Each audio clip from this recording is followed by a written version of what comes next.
Hello everyone. In today's OC lecture, chapter number 3, entrepreneurship development. Let us move towards ebook.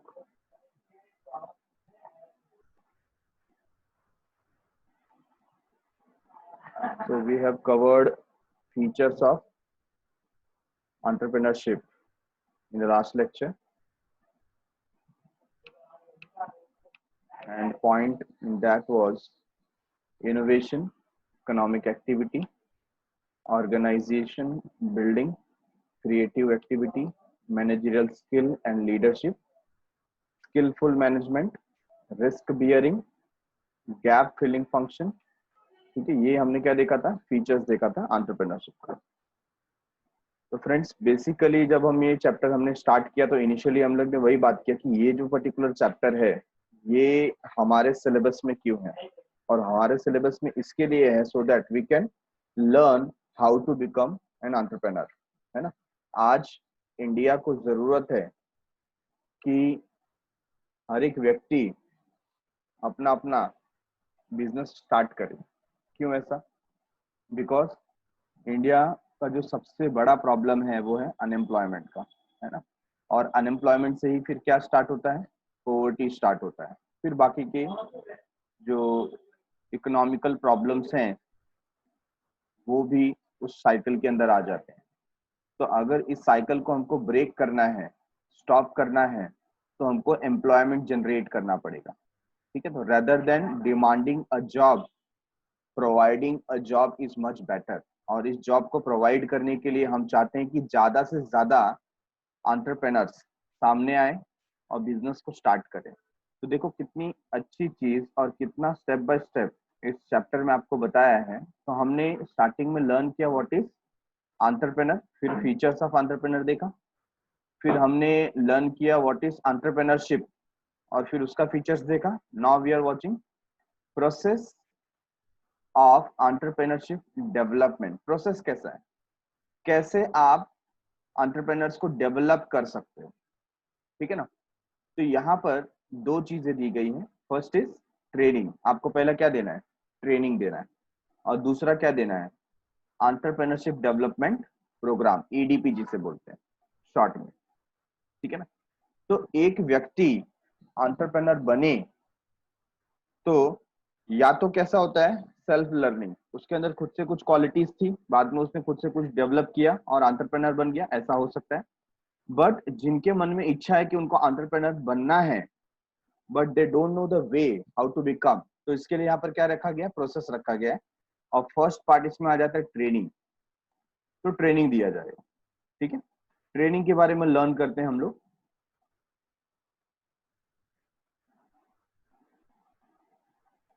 The traditional school of thought had been thinking that entrepreneurs are born and not made. ऐसा किसने बोला, traditional school of thought. मतलब ऐसा बोल रहे हैं कि पहले ऐसा सोचा जाता था कि जो एंटरप्रेन्योर होते हैं, है ना, वो जन्म से ही उनके अंदर क्या रहती है, वो एबिलिटी रहती है, उनको बनाया नहीं जा सकता.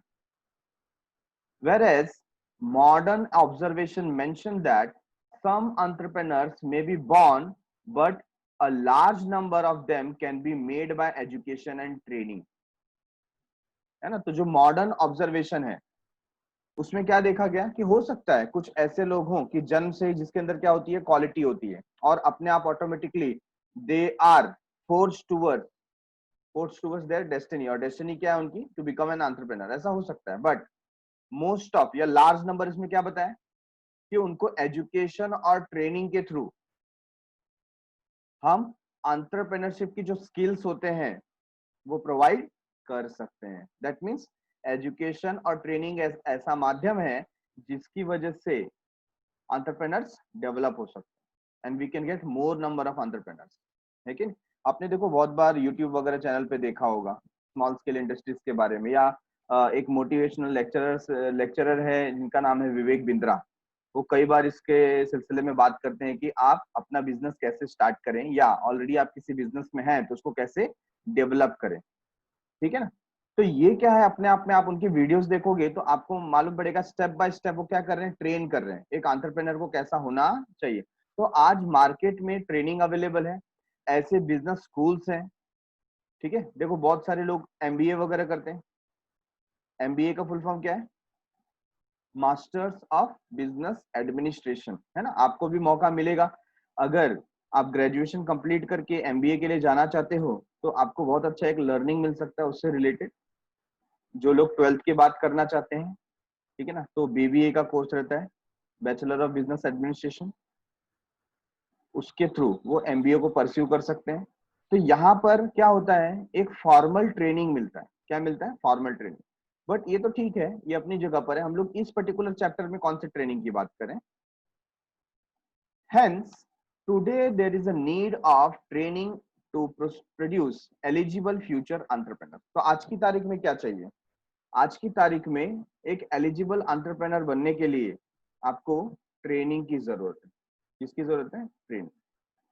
देखो अगर हम लोग एंशियंट इंडिया में जाए, आज से 700-800 साल पहले, 1000 साल पहले, या 2-3 हजार साल पहले भी जाए, तो हम लोग का जो सिस्टम होता था, ठीक है ना, जो सोसाइटी का सिस्टम था, तो उसमें से कुछ लोग फॉर्मल एजुकेशन के लिए जाते थे गुरुकुल में। आपको पता है, फ्रॉम द एज ऑफ 5, है ना, टिल द एज ऑफ 15 या 20 तक वो कहाँ रहते थे? गुरुकुल में रहते थे, अपने गुरु के पास। तो उनको फॉर्मल एजुकेशन दिया जाता था। दूसरा, जो लोग बिजनेस करना चाहते थे वो क्या करते थे? घर पर ही एजुकेशन लेते लेते अपने जो पेरेंट्स के बिजनेस हैं उसके अंदर इन्वॉल्व हो जाते हैं, और जो वेल डेवलप्ड बिजनेस वहां पर होता था, है ना, वो इनको क्या करता था? बचपन से ही ट्रेनिंग देता था, और जैसे जैसे वो बड़े होते रहते थे उनको वो सब क्वालिटीज मिलती रहती। आज की भी तारीख में देखिए, जिनका खुद का बिजनेस है ना, उनके बच्चे क्या करते हैं? वहां पर बिजनेस में सपोर्ट करते हैं। आप लोग में से भी कई लोग ऐसे होंगे जिनके पेरेंट्स एंटरप्रेन्योर हो सकते हैं या बिजनेसमैन हो सकते हैं, है ना। तो आप लोग भी उनके शॉप पर या उनका जो भी प्रीमाइसेस है वहां पर जाते होंगे हेल्प करने के लिए। तो टीन एज से जब आप वहां पर जाते हो तो ऑटोमेटिकली आपको क्या मिलता है? ट्रेनिंग मिलता है। बट वो ट्रेनिंग काफी नहीं है। हम लोग को कैसी ट्रेनिंग चाहिए? फॉर्मल ट्रेनिंग चाहिए, स्पेशलाइज्ड ट्रेनिंग चाहिए, ताकि हम लोग उस एंटरप्रेन्योर के लेवल तक पहुंच सके। हमने देखा है एंटरप्रेन्योर और बिजनेसमैन, ये दोनों में डिफरेंस क्या होता है कि नहीं? तो जब आपको बिजनेसमैन से एंटरप्रेन्योर तक पहुंचना है तो आपको क्या चाहिए? स्पेशलाइज्ड ट्रेनिंग चाहिए। तो यहाँ पर वही बात की गई है। Training is a scheme of instruction which is planned, systematic, consistent, pervasive and monitored to measure its effectiveness. देखो क्या बता दिया यहाँ पर, ट्रेनिंग क्या वो बताया। ट्रेनिंग एक स्कीम है। कौन सा स्कीम? Scheme of instruction. कुछ आदेश दिए जाते हैं, इंस्ट्रक्शन दिया जाता है आपको, विच इज प्लान, जो पहले से क्या है? प्लान किया गया है, सिस्टमैटिक है, कंसिस्टेंट है। कंसिस्टेंट मतलब रेगुलर है, उसमें गैप नहीं है। परवेसिव है, मतलब सब जगह पर एप्लीकेबल होता है। इट इज अप्लाइड एवरीवेयर, ठीक है। And monitored to measure its effectiveness, और बार बार हम लोग चेक करते हैं कि कितना इफेक्टिव है। It is an integral input of managerial development. ये क्या है? Integral input. इंटीग्रल मतलब ये एक इकोसिस्टम बना दिया गया है मैनेजरियल डेवलपमेंट का, जो इंटीग्रल इनपुट है। मतलब ऑटोमेटिकली फिर उसको क्या मिल जाता है? मैनेजरियल डेवलपमेंट की जो स्किल है उसके अंदर आ जाते हैं, अगर ये फॉर्मल ट्रेनिंग को कोई कंप्लीट करता है तो, ठीक है। Training broadens the vision of entrepreneurs by providing them suitable opportunities of an interchange of experience within the outside and industry, with in and outside and industry. तो ट्रेनिंग क्या बता रहा है? हो सकता है आप पहले से बिजनेसमैन हो, लेकिन अगर आपको एंटरप्रेन्योर बनना है तो जब आप ये ट्रेनिंग लेते हो तो वो आपके विजन को ब्रॉड कर देता है, बड़ा कर देता है, ठीक है ना। वही लिखा है देखो, broadens the vision of entrepreneurs by providing them suitable opportunity for an interchange of experience. एक ऐसी अपॉर्चुनिटी प्रोवाइड करता है जिससे आपको इंडस्ट्री के अंदर का और इंडस्ट्री के बाहर का क्या मिलता है? एक्सपीरियंस मिलता है। क्या मिलता है? Experience. It builds necessary skill of new entrepreneurs.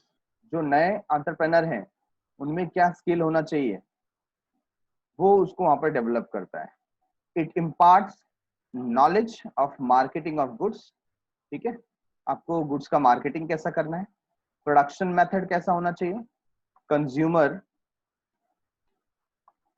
Education, consumer education कैसा होना चाहिए, training exposes an entrepreneur to the latest development which can directly और इनडायरेक्टली अफेक्ट्स हिम। तो ट्रेनिंग में और क्या होता है, जो लेटेस्ट डेवलपमेंट हुए हैं मार्केट में उसके बारे में भी नॉलेज दिया जाता है, जो उसको डायरेक्टली और इनडायरेक्टली क्या कर सकता है, अफेक्ट कर सकता है।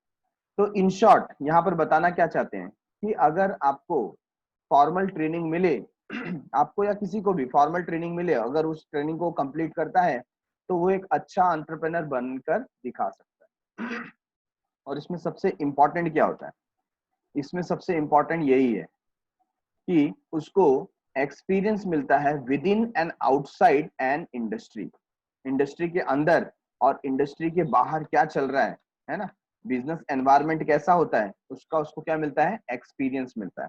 आप जब एमबीए करते हो या कोई भी पोस्ट ग्रेजुएशन का डिग्री लेते हो किसके अंदर, मैनेजमेंट के अंदर, तो ये बेसिकली कौन से मैनेजमेंट की बात करते हैं, बिजनेस मैनेजमेंट की बात करते हैं।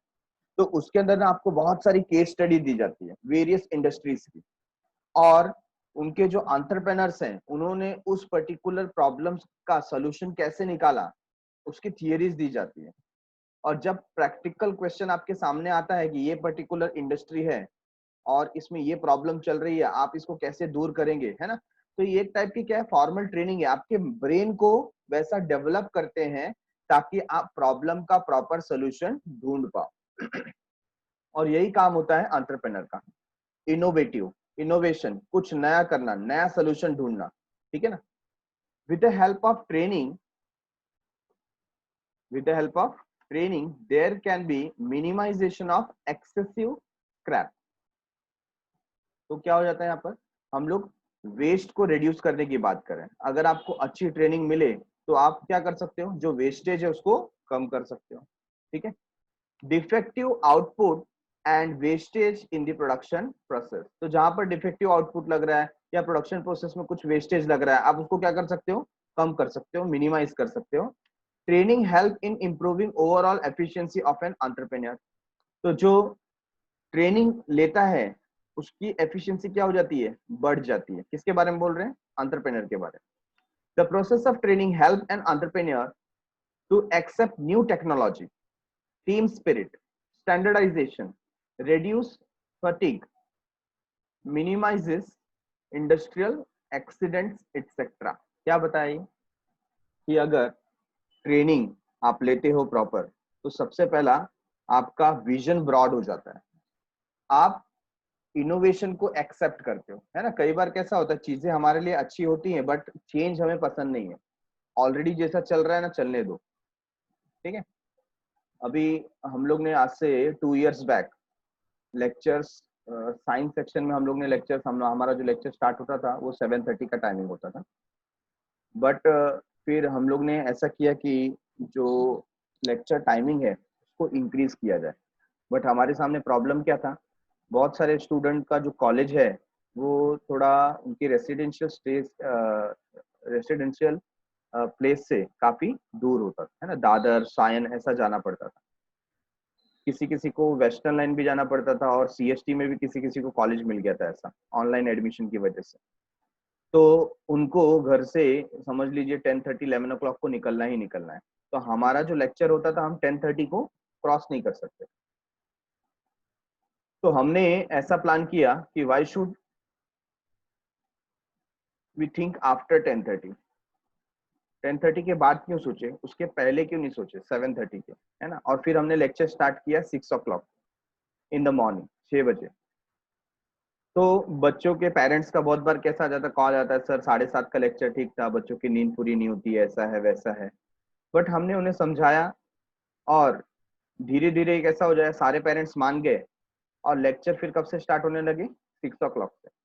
तो 6 to 7:30 का एक एक्स्ट्रा टाइम मिला और बच्चे भी कैसे हो गए, रिफ्रेश हो गए एकदम मॉर्निंग में, अर्ली मॉर्निंग में, ठीक है।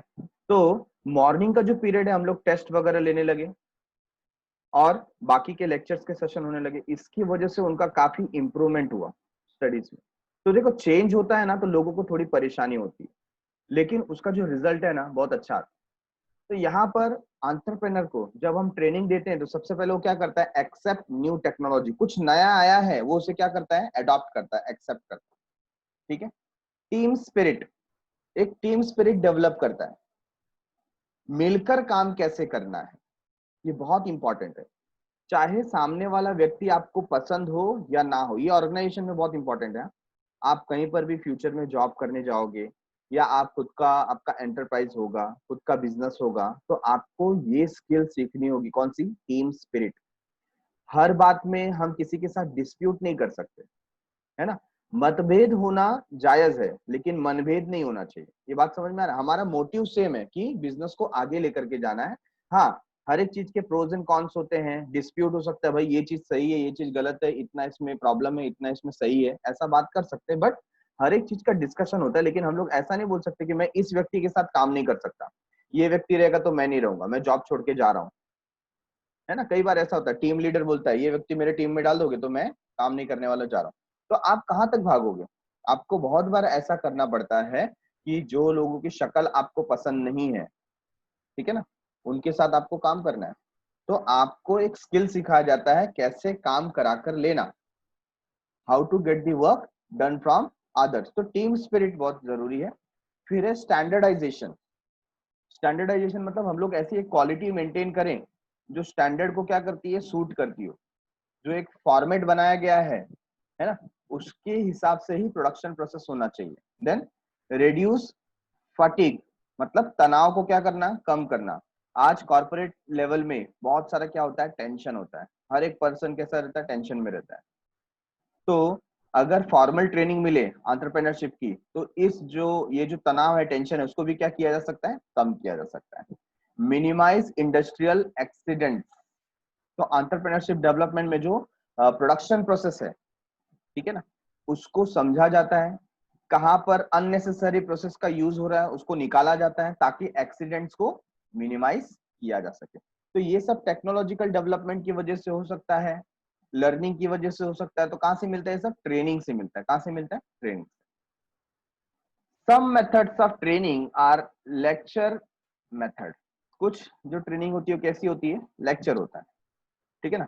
जैसे हम लोग थियरी में भी लेक्चर कर रहे हैं, तो ये क्या हो सकता है, मेथड हो सकता है ट्रेनिंग। जैसे फॉर एग्जांपल आपको स्विमिंग नहीं आती, आप लोग में से बहुत सारे ऐसे होंगे, मैं तो ऐसा समझता हूँ 90% लोग ऐसे होंगे जिनको स्विमिंग आती नहीं है, और आप स्विमिंग सीखना चाहते हो।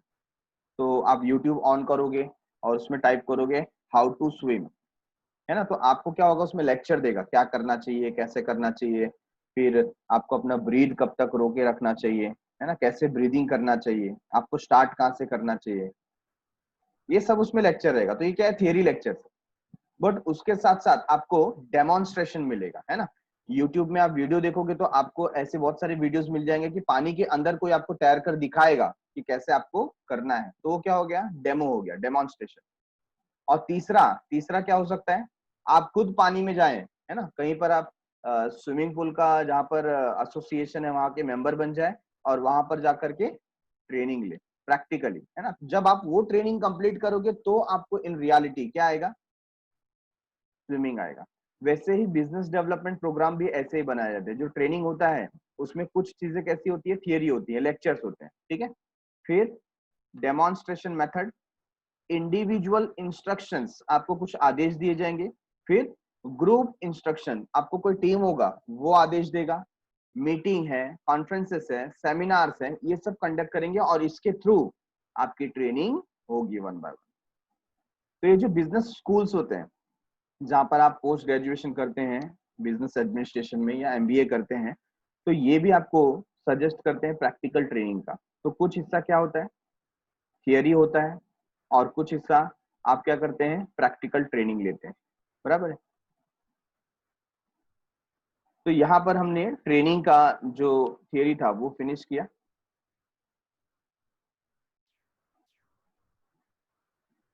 सेकंड सेकंड क्या है, entrepreneurship development programme, EDP, entrepreneurship development programme. इसके बारे में रीड करते हैं। An entrepreneurship development programme has been defined as a program designed to help a person in strengthening his entrepreneurial motive and in acquiring skill and capabilities necessary for playing his entrepreneurial role efficiently। मतलब यहाँ पर EDP का मतलब क्या हो गया? पहली बात ना, वो बंदा पहले से क्या है? एंटरप्रेनर है, बट उसको क्या करना है? देखो क्या लिखा है, a programme designed to help a person in strengthening his entrepreneur motive, है ना? उसका जो इच्छा है, उसका जो मोटिव है कि मुझे एंटरप्रेनर बनना है, उसको वो ताकत देता है, स्ट्रेंथन करता है। एंड एक्वायरिंग स्किल, उसकी हेल्प करता है नए नए स्किल को सीखने में। And capabilities necessary for playing his entrepreneur role efficiently, ताकि वो जो अपना एंटरप्रेन्योरियल रोल है वो एफिशिएंटली उसको निभा पाए। तो इसको हम लोग क्या बोलते हैं? एंटरप्रेन्योरशिप डेवलपमेंट प्रोग्राम, है ना? तो पहले से उसकी इच्छा है कि उसको क्या बनना है? एंटरप्रेन्योर बनना है, या वो एंटरप्रेन्योर है, यहाँ पर उसको क्या मिलती है? ताकत मिलती है, स्ट्रेंथ मिलता है। कैसे? नॉलेज स्किल को एक्वायर करके, अपनी कैपेबिलिटीज को समझ करके, ताकि वो जो एंटरप्रेन्योर रोल है उसको एफिशिएंटली निभा सके। EDP is a device through which people with latent entrepreneurial traits are identified। मतलब क्या बताएं? इसके थ्रू हम लोग पहचान सकते हैं कि ऐसे कौन से व्यक्ति हैं जिनके अंदर ये स्किल है। Identified, motivated to take up new industrial venture, है ना? वो हम पहचान कर सकते हैं। दूसरा, वो लोग मोटिवेटेड हैं, किस चीज के लिए मोटिवेटेड है? कि वो नए वेंचर्स को स्टार्ट कर सकें। Train in managing the unit and guided in all aspect of starting a venture and enterprise, और उनको गाइड किया जाता है कि वो नया बिजनेस कैसे स्टार्ट कर सके। फॉर एग्जाम्पल, अभी अगर आपको एंटरप्रेन्योर बनना है, अभी in the sense after your qualification, may be graduation, post graduation आप लोग कंप्लीट करो, हायर एजुकेशन के जाओ, वो सब कंप्लीट करने के बाद अगर आपको क्या बनना है? एंटरप्रेन्योर बनना है, तो ये जो EDP प्रोग्राम है ये बहुत काम का है। यह आपको सिखाएगा। तो सबसे पहले क्या करेगा? पहचान करेगा आपके अंदर एंटरप्रेन्योरशिप स्किल की, मोटिवेट करेगा, और ऐसा परसुएट करेगा कि आप नए वेंचर्स को स्टार्ट कर सको, आपको ट्रेनिंग देगा। ठीक है ना? Train in managing the unit and guided in all aspect of starting a venture and enterprise, कि आप कैसे एक नया वेंचर, एक एंटरप्राइज क्या कर सकते हो? स्टार्ट कर सकते हो। EDP was first introduced in Gujarat in 1970। तो पहले कहाँ स्टार्ट किया गया इसको? गुजरात में स्टार्ट किया गया 1970, and was sponsored by Gujarat industrial investment corporation. उन्होंने स्पॉन्सर किया था। स्पॉन्सर करना मतलब उसके लिए पैसे, जो भी फंडिंग रहता है वो उन्होंने प्रोवाइड किया। The EDPs are based on McClelland's experiment in Kakinada district of Andhra Pradesh, where businessmen were provided with motivation and training। तो यहाँ पर जो काकीनंदा डिस्ट्रिक्ट है आंध्र प्रदेश का, वहां पर एक एक्सपेरिमेंट किया गया था, जहां पर क्या प्रोवाइड किया जाता था? बिजनेसमैन को मोटिवेशन और ट्रेनिंग प्रोवाइड किया जाता था।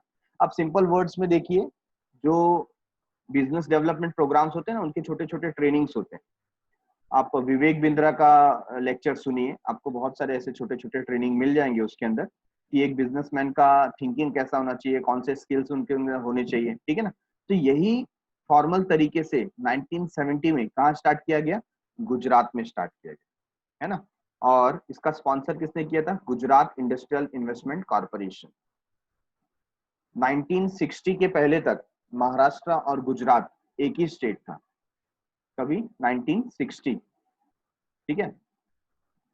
और आज कितने साल हो गए? 60 ईयर्स, है ना? तो 60 साल पहले महाराष्ट्र और गुजरात दोनों एक ही था।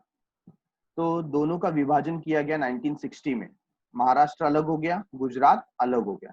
और उसके 10 साल बाद 1970 में देखो गुजरात ने क्या किया, ये प्रोग्राम स्टार्ट किया। कौन सा? EDP program. और इनका आइडिया उनको कहां से मिला? जो एक्सपेरिमेंट हुआ था, मैकलेंड्स एक्सपेरिमेंट, कहाँ हुआ था? काकीनंदा डिस्ट्रिक्ट ऑफ आंध्र प्रदेश। ठीक है ना, ये सब आपको हो सकता है ऑब्जेक्टिव में आए, तो आप इसका ध्यान रखिए। बराबर है कि आंध्र प्रदेश में काकीनंदा डिस्ट्रिक्ट में ये एक्सपेरिमेंट हुआ था, जो क्या करता था? मोटिवेट करता था, ट्रेनिंग देता था बिजनेसमैन को। बराबर है। तो इस प्रोग्राम में क्या क्या होता है, स्टेप देखो। EDP includes the following step. क्या स्टेप है? पहला, अरेंजमेंट ऑफ इंफ्रास्ट्रक्चर। अगर आपको कुछ एंटरप्राइज स्टार्ट करना है, बिजनेस स्टार्ट करना है, तो सबसे पहले आपको किसके बारे में सोचना है? इंफ्रास्ट्रक्चर के बारे में। Second, selection of potential entrepreneur. ठीक है ना, आपको क्या प्रोवाइड करना है यहाँ पर? एंटरप्रेन्योर डेवलपमेंट करना है ना। तो आप अपने, एक टाइप से मैं बोल सकूं कि स्टूडेंट को ढूंढ रहे हो। किसको? स्टूडेंट, कि किसको आप डेवलप करना चाहते हो। तो पहले आपने क्या ढूंढा? इंफ्रास्ट्रक्चर। फिर उनके ट्रेनिंग के लिए पोटेंशियल एंटरप्रेन्योर, मतलब ऐसे लोग जो फ्यूचर में क्या बन सकते हैं? एंटरप्रेन्योर बन सकते हैं, उनका सिलेक्शन आपने किया। आइडेंटिफिकेशन ऑफ एंटरप्राइज, कौन सा बिजनेस स्टार्ट करें, है ना, ऐसे कौन से बिजनेस हो सकते हैं जिसको हम स्टार्ट कर सकते हैं, उसको पहचाना। एक्चुअल ट्रेनिंग प्रोग्राम, फिर क्या प्रोवाइड करने लगे? Training program. Selection of training personal, फिर सपोज जो टीचर होते हैं, जो ट्रेनर्स होते हैं, उनका सिलेक्शन होगा कि वो आकर वहां पर फॉर्मल ट्रेनिंग प्रोवाइड करें।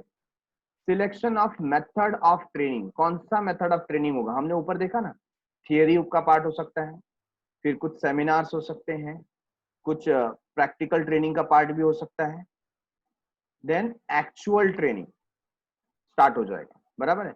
मॉनिटरिंग एंड फॉलो अप, फिर हम देखेंगे कि वो कितना एफिशिएंट हुए, फॉलो अप लिया जाएगा प्रैक्टिकल बेसिस पे। तो हम किसकी बात कर रहे हैं यहाँ पर?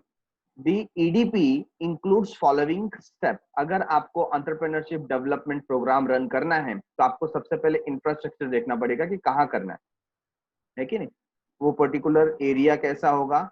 और सपोज जैसे कॉलेज होता है ना, तो आप कॉलेज में देने वाले हो, या आपको ऐसा प्लेस डिसाइड करते हो जहाँ पर बेंचेस लगे हुए हैं और लोग आकर वहां पर बैठेंगे। कैसा भी एक इंफ्रास्ट्रक्चर हो, है ना। अगर रिमोट एरिया है, गांव का इलाका है, तो वहां पर उतनी फैसिलिटी में भी नहीं हो सके, तो आपको अपने हिसाब से क्या करना पड़ेगा? अरेंज करना पड़ेगा। फिर आपको ढूंढना पड़ेगा कि ऐसे कौन से लोग हैं जिनको ट्रेनिंग की जरूरत है, जो फ्यूचर में क्या बन सकते हैं? एंटरप्रेन्योर बन सकते हैं। फिर आप डिसाइड करेंगे कि कौन से एंटरप्राइज हमें ओपन करने हैं, स्टार्ट करना है। Then actual training program, actual training program आप क्या करेंगे? प्रोवाइड करेंगे। सिलेक्शन ऑफ ट्रेनिंग पर्सनल, फिर आपको टीचर सिलेक्ट करना पड़ेगा, ट्रेनर सिलेक्ट करना पड़ेगा, जो उनको क्या करेगा? ट्रेनिंग देगा। Method of training, then actual training start हो जाएगा, और लास्ट में मॉनिटरिंग एंड फॉलो अप। वो चेक करेंगे कि आपने जो सीखा है, पढ़ा है, वो प्रॉपर आप इम्प्लीमेंट कर पा रहे हो या नहीं कर पा रहे हो। ठीक है।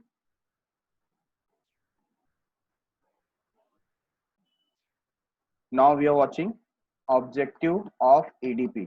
ये एडीपी प्रोग्राम रखने का ऑब्जेक्टिव क्या है?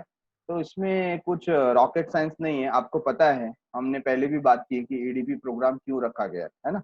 फिर भी इसको हम लोग रीड करते हैं। To foster entrepreneur growth in the country, country में जो एंटरप्रेन्योर स्किल है, ग्रोथ होना चाहिए उसका। हर एक पर्सन चाहे तो क्या बन सकता है? बिजनेसमैन बन सकता है, एंटरप्रेन्योर बन सकता है। तो उसको इंक्रीज करने के लिए ईडीपी प्रोग्राम रखा गया है। ठीक है। Second, optimum use of available resources. अगर लोग अपने तरीके से बिजनेस चलाते हैं ना, तो कई बार क्या होता है? रिसोर्सेज का वेस्टेज होता है। बात समझ में आ रही है? सपोज अभी आप ड्राइविंग सीखना चाहते हो। क्या सीखना चाहते हो? ड्राइविंग। तो आपने आपको बाइक चलानी है, और आपने सोचा नहीं, मैं खुद से सीख जाऊंगा, I don't want any trainer, सिर्फ मुझको पता चल जाए कि कहाँ से क्लच किधर होता है, ब्रेक किधर होता है, और गियर कहाँ से दिया जाता है, तो मैं खुद ही सीख जाऊंगा। तो क्या होगा? आप खुद अगर बाइक चलाने जाओगे, तो 2-3 बार आप बाइक को गिरा दोगे, है, और कई बार आप घायल भी हो सकते हो। ठीक है ना। तो it can be fatal as well, प्राण घातक भी हो सकता है कि कहीं आप बाइक किसी किसी के साथ एक्सीडेंट ना हो जाए आपका। तो यहाँ पर क्या हो जाता है, जब आप खुद से ट्रेनिंग लोगे तो हो सकता है कि आप रिसोर्सेज को क्या कर दो, वेस्ट कर दो। उसका वेस्टेज कम करने के लिए, उसका ऑप्टिमम यूटिलाइजेशन करने के लिए अगर आपके पास एक ट्रेनर रहेगा ना, तो आप ज्यादा अच्छे ढंग से काम कर सकते हैं। सिमिलरली एंटरप्रेन्योरशिप डेवलपमेंट में भी यही चीज है। आप कोई नया बिजनेस स्टार्ट कर रहे हो, अगर आपके पास ट्रेनर होगा, ट्रेनर मतलब जो आपको सिखाएगा, आपका कोई मेंटर होगा, है ना, तो आप रिसोर्सेस का बहुत अच्छा इस्तेमाल कर सकते हैं। Development of backward region and improving economic status of socially disadvantages group. तो यहाँ पर क्या बताया, जो बैकवर्ड रीजन है, रिमोट एरिया है, जहां पर फैसिलिटीज अभी तक पहुंची नहीं है, ऐसी जगह पर अगर एंटरप्रेन्योर डेवलपमेंट होता है तो वहां पर एम्प्लॉयमेंट जनरेट होता है। एम्प्लॉयमेंट जनरेट होता है तो धीरे धीरे सब फैसिलिटीज आना स्टार्ट हो जाती है, तो वहां पर इकोनॉमिक स्टेटस क्या होता है, ऑटोमेटिकली इंप्रूव होने लगता है। बराबर है। जनरेशन ऑफ एम्प्लॉयमेंट अपॉर्चुनिटी, ये तो डिस्कस किया हमने। जहां पर भी एंटरप्रेन्योरशिप डेवलपमेंट होगा, ऑटोमेटिकली वहां पर क्या इंक्रीज हो जाएगा, एम्प्लॉयमेंट। ठीक है। Widening base for small and medium scale industries, तो वहां पर जो छोटे छोटे बिजनेस है, जिसको हम लोग लघु उद्योग, कुटीर उद्योग बोलते हैं, वो भी इंक्रीज होंगे, और जो मीडियम स्केल इंडस्ट्रीज है वो भी इंक्रीज होंगे, तो ज्यादा से ज्यादा लोगों को जॉब मिलेगा। ठीक है। अभी गवर्नमेंट देखो इसमें क्या काम कर रही है, तो इसमें क्या बताया, देखो recent initiatives in entrepreneurship development. अभी रिसेंटली क्या उसमें इनिशिएटिव लिया गया है गवर्नमेंट के थ्रू। Entrepreneurship is picking up India. Following are the few initiatives in entrepreneurship development. तो अभी एंटरप्रेन्योर धीरे धीरे इंडिया में क्या हो रहा है, इंक्रीज हो रहा है। अब पहले कैसा होता था, सारे लोग, ज्यादातर जो 80% क्राउड है ना, सब बोलते थे हमें जॉब करना है, जॉब करना है, जॉब करना है। बट आज की तारीख में हम देखते हैं ना कि लोग अपने बिजनेस के बारे में सोच रहे हैं। इवन जो जॉब गोइंग पर्सन है, जो जॉब कर रहा है, वो भी सोचता है कि कभी ना कभी मेरा खुद का क्या होगा, बिजनेस होगा, है ना। तो आज यही बात की जा रही है कि एंटरप्रेन्योरशिप इज पिकिंग अप, धीरे धीरे क्या हो रहा है, इंक्रीज हो रहा है। ठीक है। तो यहाँ पर सबसे पहला है स्टार्टअप इंडिया प्रोग्राम। कौन सा, स्टार्टअप इंडिया। ठीक है। A startup is defined as entity having its headquarter in India। तो स्टार्टअप की बात यहाँ पर जब कर रहे हैं, तो मतलब कोई भी एंटिटी जिसका हेडक्वार्टर कहाँ है, इंडिया में है, which was opened less than 10 years ago and has an annual turnover of less than 100 crore. तो स्टार्टअप किसे बोलेंगे, कोई भी ऐसा बिजनेस जो इंडिया के अंदर है और उसको अभी ओपन होके 10 साल कंप्लीट नहीं हुए हैं, है ना, लेस देन 10 इयर्स। और तीसरी चीज उसमें क्या बताई गई, उसका जो टर्नओवर है, टर्नओवर मतलब यहाँ पर टर्नओवर मतलब सेल्स हो जाता है, उसका जो टोटल सेल्स है वो 100 करोड़ से कम है, तो उसे बोला जाता है स्टार्टअप। क्या बोला जाता है, स्टार्टअप। तो स्टार्टअप में तीन चीज कौन सी है, पहले having its headquarter in India, दूसरा उसको 10 साल से कम समय हुआ है ओपन होकर के, मतलब उसकी जो एज है वो 10 ईयर्स से कम है। किसकी एज की बात करें, बिजनेस की। ठीक है। और जो एनुअल टर्नओवर है, मतलब सेल है, 100 करोड़ से कम है। ये तीन चीज अगर है तो हम उसे क्या बोलेंगे, स्टार्टअप बोलेंगे। ऐसे बिजनेस को हम बोलेंगे स्टार्टअप। ठीक है। Under this initiative the government has already launched I made program. कौन सा प्रोग्राम, आई मेड प्रोग्राम। किसने लॉन्च किया, गवर्नमेंट ने लॉन्च किया, to help Indian entrepreneurs to build 10 lakh mobile apps startup. तो यहाँ पर 10 लाख मोबाइल ऐप हम लोग क्या कर रहे हैं, स्टार्टअप ऐसा बना रहे हैं, गवर्नमेंट ऑफ इंडिया। तो आई मेड प्रोग्राम्स। ठीक है। देन द मुद्रा बैंक, आपने प्रधानमंत्री का ये योजना सुना होगा, है ना, प्रधानमंत्री मुद्रा योजना। मुद्रा क्या करता है यहाँ पर, मतलब क्या, ये लोन देता है, क्या देता है, लोन। ठीक है। Is an initiative by Indian government which aims to provide micro finance. Micro मतलब 1 लाख, 10 लाख, 10 लाख से कम का, है ना, उसको हम माइक्रो फाइनेंस, हम लोग 1 लाख 2 लाख जो रहता है उसको माइक्रो फाइनेंस बोल सकते हैं। Low interest rate loans to entrepreneur from low social economic background, तो जिनकी कैपेसिटी नहीं होती है और जिनको बाकी जो कमर्शियल बैंक के लोन नहीं दे पाते हैं, वो मुद्रा बैंक से क्या ले सकते हैं, लोन ले सकते हैं। ठीक है। तो ऐसा गवर्नमेंट का प्लान है, उन्होंने ये स्कीम लॉन्च किया। तो पहला स्कीम कौन सा बता दिया, आई मेड, और दूसरा मुद्रा बैंक। तो ये दो स्कीम के थ्रू आपको क्या प्रोवाइड किया जा रहा है? स्टार्टअप्स के आइडियाज प्रोवाइड किए जा रहे हैं, ठीक है। One of the objective of the Indian government is to make India a nation of job creator instead of job seeker. देखो इंडिया का भी क्या यही विजन है कि हम लोग जॉब क्रिएट करें, ऐसा नेशन जो जॉब क्रिएट करता है, प्रोवाइड करता है, ना कि जॉब ढूंढता है, ठीक है ना। Thus, the government wants to encourage entrepreneurship and to promote innovation. इसके लिए गवर्नमेंट चाहती है कि एंटरप्रेन्योरशिप को क्या किया जाए? प्रमोट किया जाए, और जो न्यू टेक्नोलॉजी है उसको अडॉप्ट किया जाए, इनोवेशन को प्रमोट किया जाए, ज्यादा से ज्यादा रिसर्च हो, डेवलपमेंट हो। It aims at creating such an ecosystem which will be conducive for the growth of startups in India. एक ऐसा इकोसिस्टम बनाया जाए, एक ऐसा एनवायरनमेंट बनाया जाए जिसमें एंटरप्रेन्योरशिप क्या हो सके? डेवलप हो सके, है कि नहीं? जो उसके अनुकूल हो। कंड्यूसिव फॉर ग्रोथ मतलब उसके अनुकूल होना चाहिए, जहां पर वो डेवलप हो सके, बराबर। Startup India is an initiative of the government of India. वो तो सही बात है, इंडियन गवर्नमेंट का इनिशिएटिव है। It was launch in 2016। It aims at building an ecosystem which will nurture startups in the country. इसको बनाया गया था ताकि स्टार्टअप का क्या हो सके? नर्चर हो सके, अच्छे से उसकी परवरिश हो सके, मतलब हम उसको डेवलप करना चाहते हैं स्टार्टअप्स को, so that sustainable economic growth and large scale employment opportunities can be generated. ताकि हम क्या कर सकें? सस्टेनेबल इकोनॉमिक ग्रोथ कर सकें, और जो एम्प्लॉयमेंट अपॉर्चुनिटी है उसको बढ़ा सकें, लोगों को ज्यादा से ज्यादा जॉब मिले, उसको इंक्रीज कर सकें।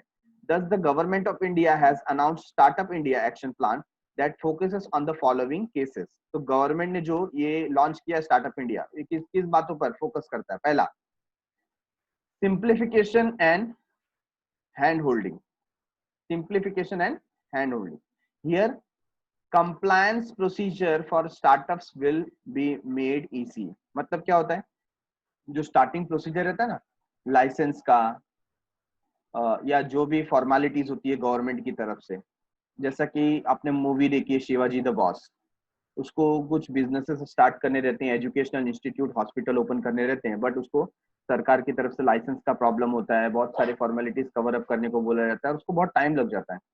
कुछ ऐसा ही हाल इंडिया में रियलिटी में होता था, लेकिन गवर्नमेंट अब उसको क्या कर रही है? सिंप्लीफाई कर रही है, ऐसा प्रोसेस लेकर के आ रही है कि बिजनेसमैन को इजिली क्या मिले? प्रोसीजर से लेस, जहां पर पेपर वर्क बहुत कम हो, कंप्लायंस प्रोसीजर बहुत कम हो, ऐसा सिस्टम मिले, और वो क्या कर सके? बिजनेस को स्टार्ट कर सके, ठीक है। तो इसको क्या किया गया है? इजी किया गया है।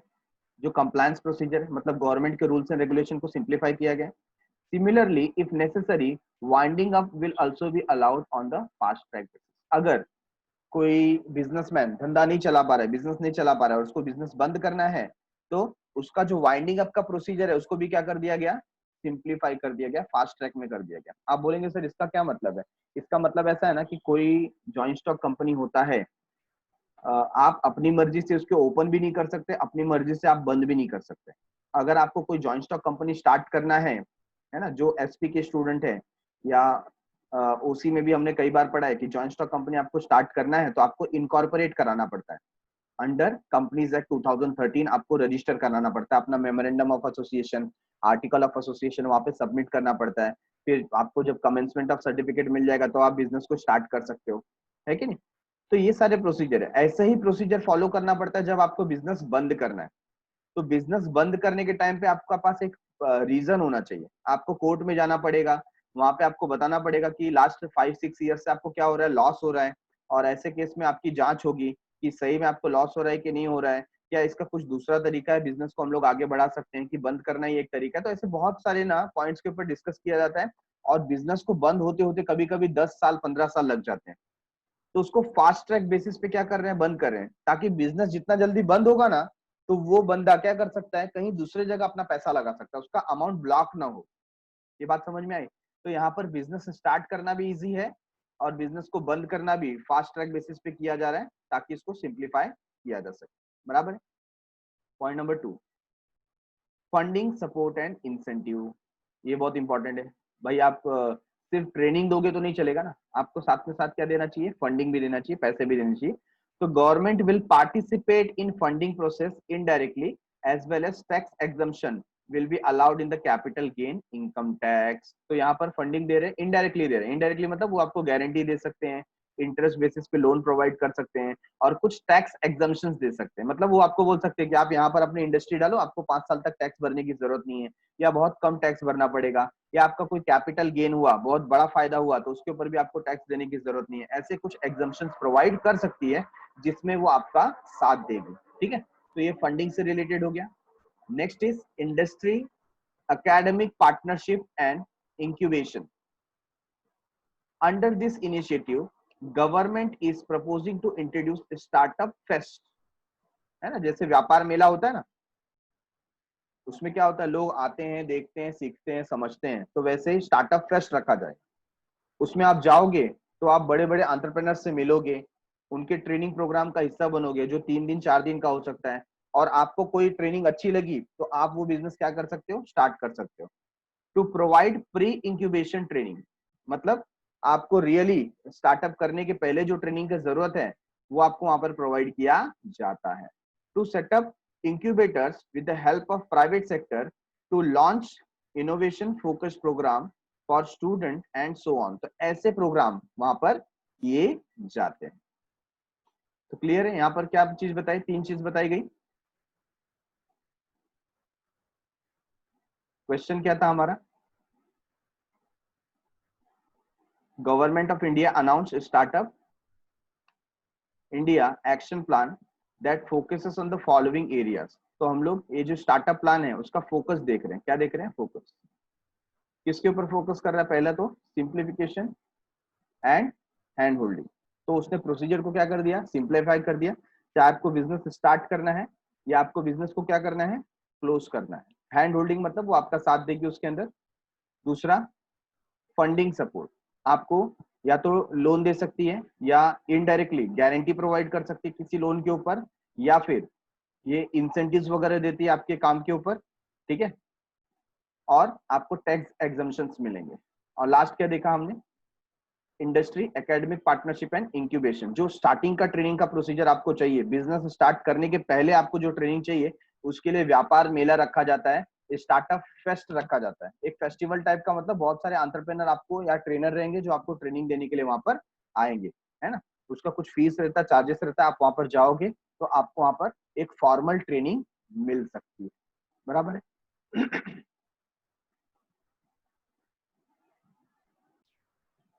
Next topic is objective of startup. Startup ये करने का ऑब्जेक्टिव क्या है।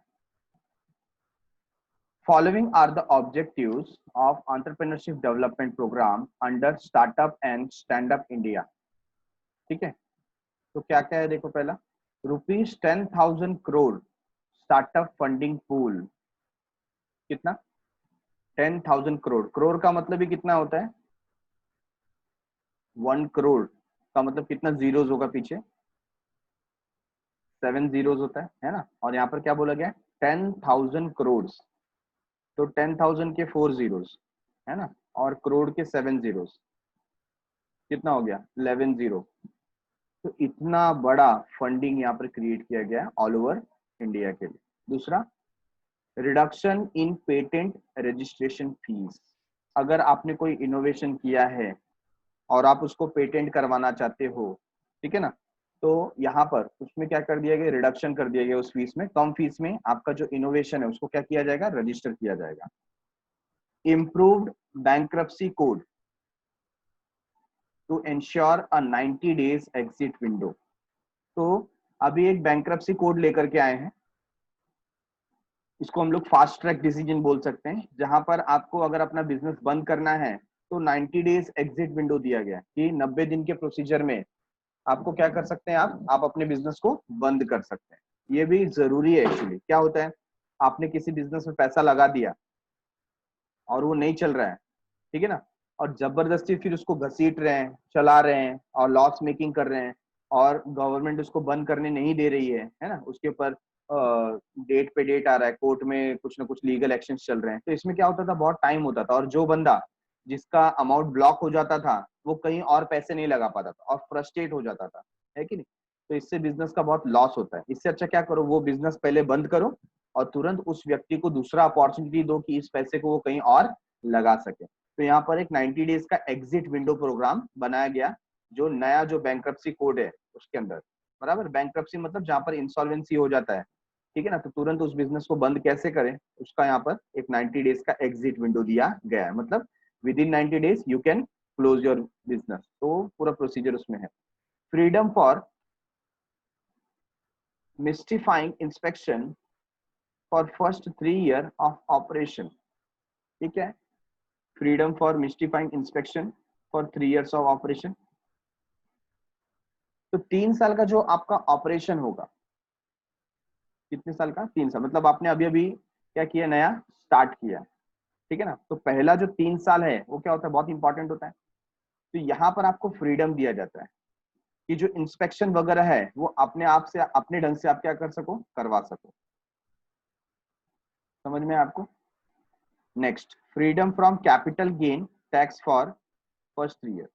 आपको अगर कोई कैपिटल गेन, अभी पहले ना कैपिटल गेन के बारे में आप समझो। कैपिटल गेन क्या होता है, सपोज आपके पास आपके बिजनेस के पास कोई जमीन थी, लैंड था, और आपने उसको क्या किया, सेल किया। आपने परचेस कितने में किया था, आपने उसको परचेस किया था सपोज 10 लाख रुपीज में, और आज उसकी कीमत 60 लाख रुपीज है, ठीक है ना। तो आपने उसको सेल किया, तो आपको प्रॉफिट कितना हो गया,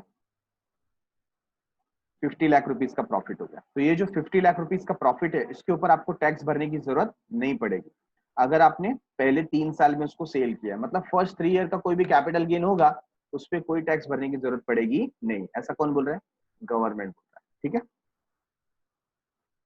तो पहला क्या बताया, आप इंस्पेक्शन के चक्कर में नहीं रहेंगे पहले 3 साल आपके पास कोई इंस्पेक्शन के लिए, चेकिंग के लिए नहीं आएगा। ये बात समझ में आ गई। दूसरा, कैपिटल गेन जो होगा पहले 3 साल में, उसके ऊपर भी आपको टैक्स भरने की जरूरत नहीं है।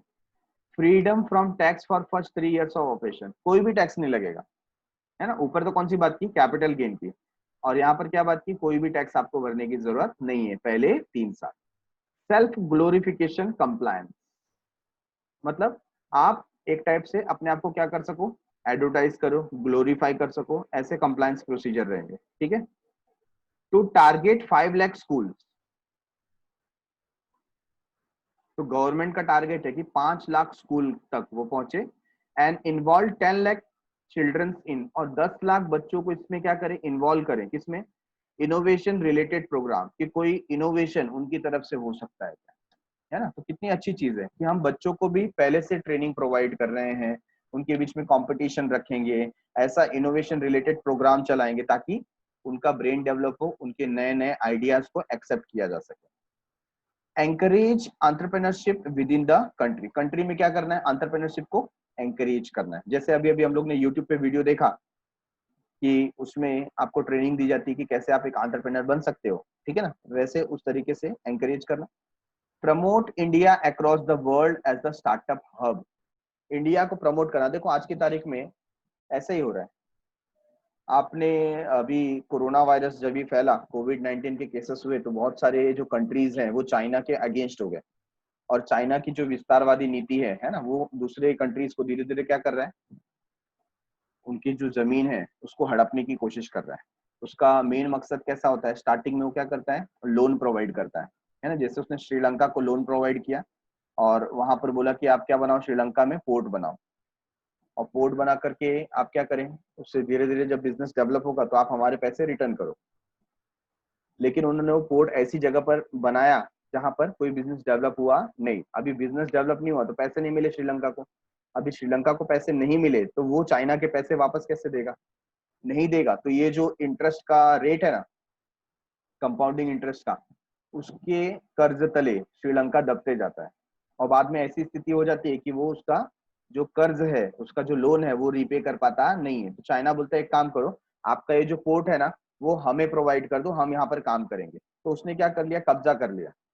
ऐसे ही वो क्या करता है, अलग अलग ताइवान की जगह है ना, सिक्किम की जगह है, ऐसे वो धीरे धीरे कैप्चर करते जाता है। तो चाइना की जो विस्तारवादी नीति है, उसको ब्रेक करने के लिए बहुत सारे नेशंस ने डिसाइड किया कि हमको दूसरा एक अल्टरनेटिव ढूंढना पड़ेगा, और इंडिया वो अल्टरनेटिव बनना चाहता है कि जो भी इंडस्ट्री चाइना छोड़ रही है, हम उसका वेलकम कहाँ कर रहे हैं, इंडिया में कर रहे हैं। तो यहाँ पर हम ऑल ओवर वर्ल्ड क्या कर रहे हैं, प्रमोट कर रहे हैं इंडिया को, कि इंडिया क्या बनते जा रहा है, अब स्टार्टअप हब बनते जा रहा है, कि आप यहाँ आकर बिजनेस स्टार्ट कर सकते हैं। आपने मेक इन इंडिया भी सुना हुआ है ना। तो हम लोग फॉरेन डायरेक्ट इन्वेस्टमेंट को क्या कर रहे हैं, यहाँ पर बुलावा दे रहे हैं।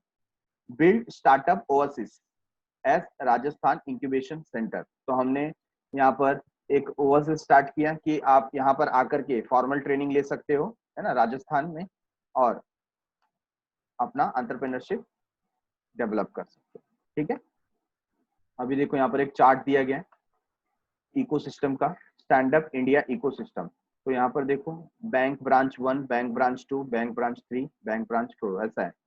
और यहाँ पर लीड डिस्ट्रिक्ट मैनेजर रहेगा, फिर कनेक्ट सेंटर सिडबी और कनेक्ट सेंटर नाबार्ड। तो इसके कुछ सेंटर्स रहेंगे, वहां पर जाकर के आप क्या कर सकते हो, ट्रेनिंग ले सकते हो। तो देखो क्या क्या लिखा है, rural self employment training, vocational training, MSME development institute, state SC ST development and finance corporation of association, district industrial centre, Dalit Indian chamber of commerce and industry. ठीक है, उसके बाद skilling centre and women entrepreneur association. तो ये कुछ ऐसे programme बनाए गए जहां पर जाकर के आप क्या ले सकते हो, ट्रेनिंग ले सकते हो। Stand up India scheme for financing SC ST और वुमेन एंटरप्रेन्योर। तो ये स्पेशल वहां पर जो लो इनकम ग्रुप के पर्सन है, ठीक है ना, या शेड्यूल्ड कास्ट है, शेड्यूल्ड ट्राइब है, या वुमेन एंटरप्रेन्योर्स है, उनके लिए भी स्पेशल फाइनेंसिंग स्कीम निकाला गया है कि उनको पैसे प्रोवाइड करके उनका कैसे बिजनेस डेवलप किया जा सकता है। बराबर है।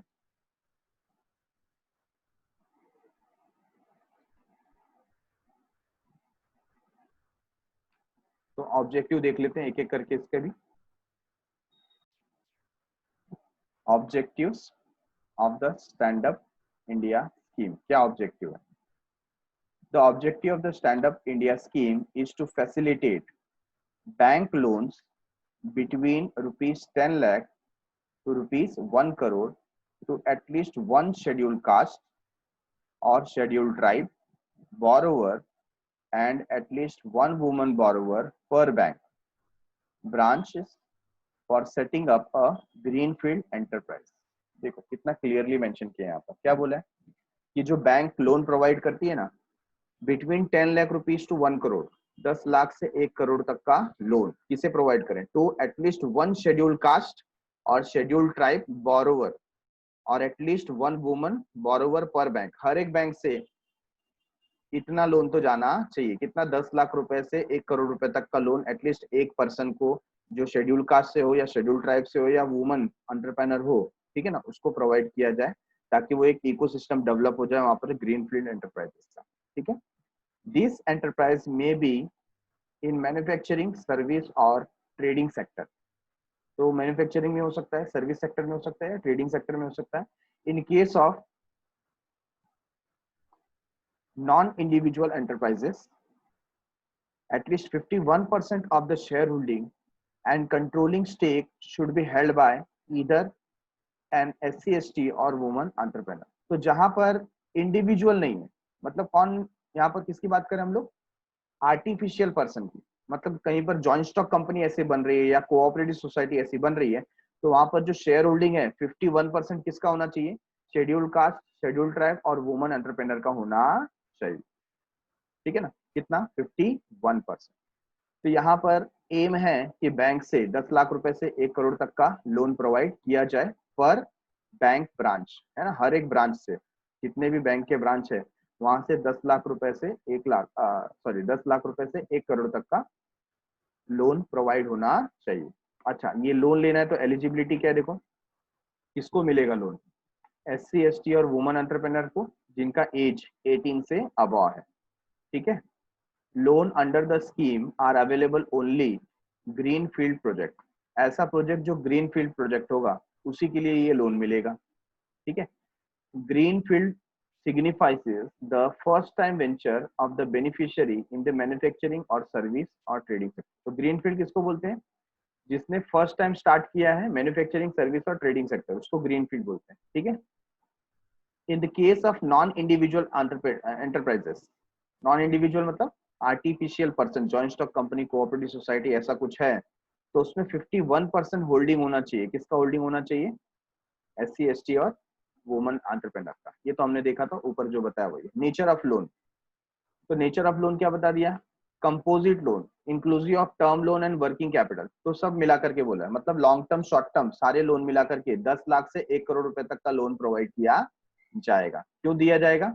तो ये मैन्युफैक्चरिंग के लिए, ट्रेडिंग के लिए, सर्विस सेक्टर के लिए दिया जाएगा। क्या साइज हो सकता है? कंपोजिट लोन उसमें 75%, मतलब जो लॉन्ग टर्म लोन होता है ना, composite loan of 75% of the project cost incentive, inclusive of term loan and working capital. However, it will not be applicable if the borrower's contribution along with the convergence support from any other scheme exceed 25% of the project cost.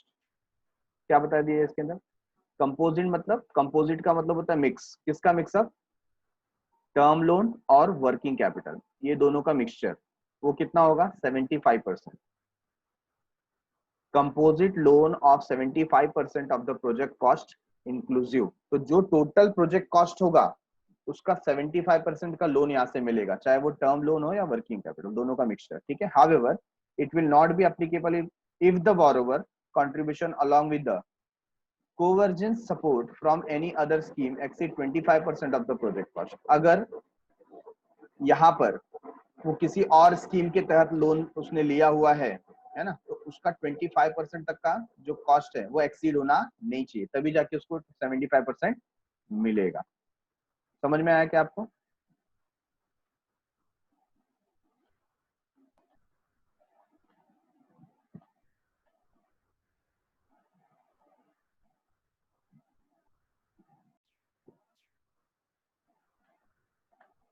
Interest rate, अच्छा आपको loan तो मिलेगा, कौन से rate of interest पे मिलेगा? The rate of interest would be lowest applicable rate of the bank for that category. तो जो कैटेगरी था, रेटिंग कैटेगरी है ना, उस कैटेगरी के लिए जो लोवेस्ट पॉसिबल रेट है वो अप्लाई किया जाएगा। नॉट टू एक्सीड, जिसका रेट एक्सीड नहीं होगा। किससे एक्सीड नहीं होगा? देखो, base rate of MCLR, MCLR जो रेट प्रोवाइड किया जाता है, ठीक है ना, प्लस 3% प्लस टेन्योर प्रीमियम। तो ये यहाँ पर क्या दिया है? बेसिक इंफॉर्मेशन दिया कि जो भी MCLR रेट होगा, मैं एक एग्जांपल दे रहा हूँ, MCLR रेट सपोज 3% है। कितना परसेंट है? 3%। प्लस 3%, तो वो 3 और ये 3 कितना हो गया? 6% हो गया। प्लस टेन्योर प्रीमियम, बाकी का जो प्रीमियम अमाउंट है ना, वो उसमें एडजस्ट किया जाएगा। तो जो भी इसका एक एल्गोरिदम बनता है उसके हिसाब से जो लोवेस्ट पॉसिबल इंटरेस्ट रेट है ना वो प्रोवाइड किया जाएगा। बराबर है। सिक्योरिटी,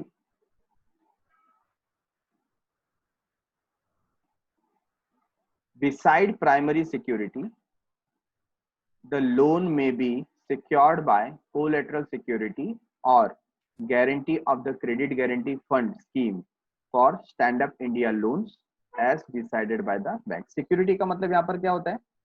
चार्ज, है ना। अभी कोई भी बैंक आपको लोन देगी तो सामने से कुछ मांगेगी कि भाई आपका कुछ कोलेटरल हमको सिक्योरिटी देना। तो क्या बताया? बिसाइड प्राइमरी सिक्योरिटी कुछ अमाउंट वो ले सकते हैं। फॉर एग्जांपल आप 20 लाख रुपए का लोन ले रहे हो तो आपको सामने कुछ मॉर्गेज रखना पड़ेगा, कुछ गिरवी रखना पड़ेगा। तो हो सकता है 5 लाख 10 लाख का कुछ आपका प्रॉपर्टी रहेगा, तो आप क्या कर रहे हो? वहां पर गिरवी रख रहे हो। उसके साथ साथ क्या होगा? द लोन में secured by collateral security of the guarantee of credit. तो ये जो CGFSIL, ये जो एजेंसी है, ये भी क्या देगी? आपको सिक्योरिटी देगी। मतलब कुछ चार्ज आपकी तरफ से होगा, कुछ सपोर्ट उनकी तरफ से होगा, उनकी तरफ से गारंटी दिया जाएगा। तो हमारा काम आसान हो जाएगा। नहीं तो क्या होगा? 20 लाख के लोन के लिए हमारी सिक्योरिटी कम पड़ जाएगी तो हमें लोन मिलेगा क्या? नहीं मिलेगा, है ना। तो ये लोग क्या करेंगे? हमें गारंटी देंगे। बराबर है। Repayment, the loan is repayable in 7 year, 7 साल आपके पास पीरियड रहता है with a maximum moratorium period of 18 month. Moratorium period क्या होता है? मोरेटोरियम मतलब स्टैग्नेंट पीरियड, जहां पर आपको इंटरेस्ट वगैरह नहीं लिया जाएगा। तो बीच में सपोज अभी 7 साल का पीरियड है, ठीक है ना, और उसके बाद भी आप लोन रिपे नहीं कर पा रहे हैं, तो आपको और 18 महीने का टाइम दिया जाएगा जहां पर आपके ऊपर प्रेशर क्रिएट नहीं किया जाएगा। समझ में आया? तो 18 मंथ का मोरेटोरियम पीरियड हो सकता है।